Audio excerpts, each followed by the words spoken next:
So, uh, in England, it's difficult sometimes to be an immigrant. A few months ago, I was with my very young daughter, and we went to a place where it's a play area for children, kind of soft play with bowls and meals and that type of place for kids. So the kids were up, kids, they run off, they go and play, as kids do. And then my daughter comes back quite tearful with her brother. I say, what's going on?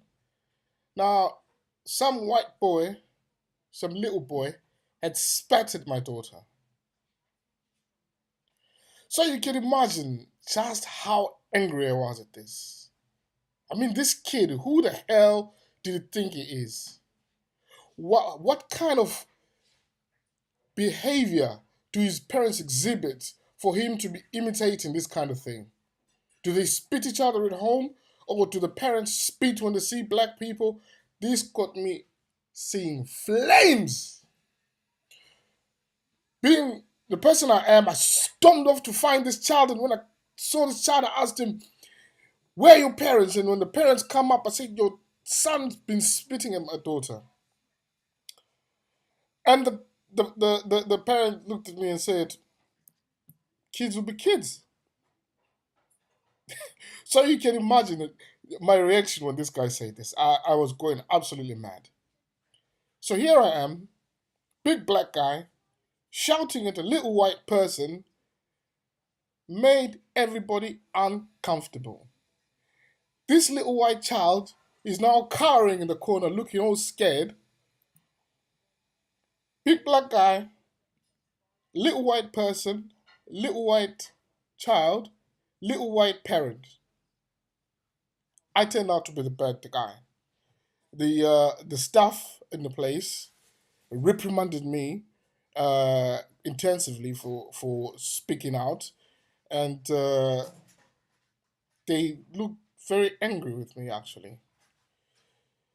Which takes me to this latest case of this lady in South Africa. You see how painful it is, and you see how racial connotations can be picked up from a simple situation, well, not a simple situation, but from any situation and can be used in the wrong way. How many of you people watching this video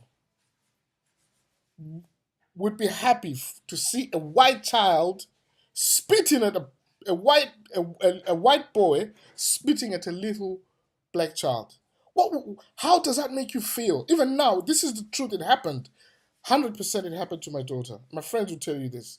How does that make you feel about the place, about the reaction from the staff members, about the reaction from the parents? How does that make you feel? Let's go and watch this video in South Africa, and we see just how this situation can be so easily manipulated. This is what the father had to say. Hey, I'm looking through the window and she's hitting my child against the head. I'm telling you to do something. So we see from the approach that this man came to the lady talking about the behavior that the kids had exhibited. But imagine this for 1 second. You see with your own two eyes a child bashing your child on the head. You see this because this guy saw this. I repeat, let me play this again. Hey, I'm looking through the window and she's hitting my child against the head. So he's seen this with his two eyes. He's a father, right? By his own words, the bigger child is hitting his little child, and he's witnessed this with his own two eyes.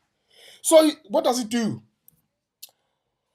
I think this guy, his behavior is controlled because he goes and tries to discuss it with the lady. And quite rightly, he did try. He was agitated. Who wouldn't be? Who wouldn't be? Any of you guys, I mean, the guy earlier on saying, hey, that's Nabantwana. If you're a parent and you saw someone hit your child, how would your demeanor be? Would you call calmly, say, excuse me, lady, your child has been bashing my child? Is that the... Come on, let's be realistic. Stop using race, guys. Stop using race. It's a bad thing to do. Now I've seen all these politicians jumping on bandwagon all about EFF and the 7 Yagaza. Why don't you deal with real issues? Why don't you, instead of finding that which divides people, why don't you find that which unites people? You are behaving like ZANU-PF in Zimbabwe. They look for a difference in people, something small, tribal. It's not even genetic. Tribe is not even genetic. It's something, it's an area where you're born. So, you know, they take something so small and use it to divide people. And the implications of that have divided and destroyed an entire country for generations. You guys are doing the same thing by using race in every single situation where you shouldn't be. Listen, we have seen videos like this one of a black person beating up a white person. We have seen videos of white people beating up white people. We have seen videos of black people beating up black people. You don't come out shouting and putting out the race card, then do you? Listen, for us to progress as a people, we have to be realistic. If we cannot allow our children to be brought up in environments where they are not taught the concept of consequence. We can't allow that. Our children should know, firstly, what's wrong. You can't be fighting other kids in school and fighting. Look at what my daughter did. Someone spat at her. My son was there, and my son's a lot older. And listen, my son can look after himself. He didn't fight back. He didn't beat up that child. He came to me, the parent, and said, look, situation is a reason, right? And so off we go along to try and find the parents so we can resolve this. Obviously, we have to discuss it. And don't expect me to come pussyfooting around you in a soft tone after I've just witnessed or been given this kind of information. That's unrealistic, childish kind of thinking. If people tell you that if someone does that to your child, you're going to be soft-spoken and eloquent. They bullshitting you. Absolute claptrap. By all evidence, this man comes and tries to discuss it with her. She fobs him off. In fact, so we've seen his approach. Please, talk to your child. And you know what she says to him? This is what she says. You see what I'm on about?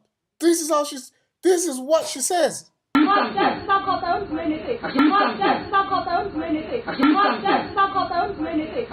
I don't blame him for his reaction. Sorry, I'm not going to do that. I'm not going to side with a person because of skin color.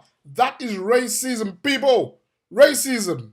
I'm going to side people by evidence-based, and the evidence I have of the video, I see the men approaching in a demure manner to discuss this issue with this lady. And what does she do?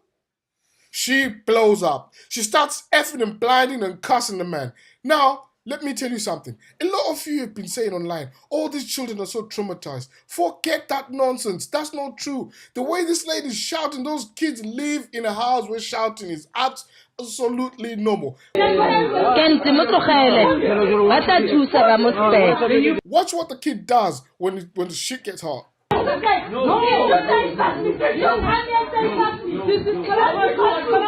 So all this stuff about all these kids are traumatized, get out of here, man. So in conclusion, ladies, if you want us to treat you like ladies, you gotta behave like ladies. I'm all for women's rights and all that. Listen, I was born into a family and I had 5 sisters. I got a wife, I got a daughter.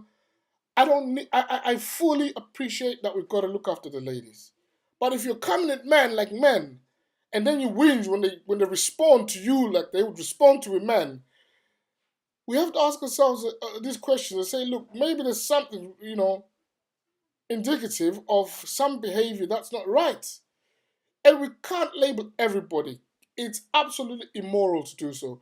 To absolutely label everybody who reacts in some sort of way using the racism card. That's immoral, it's absolutely unethical, and it leaves us in a position of weakness as a people.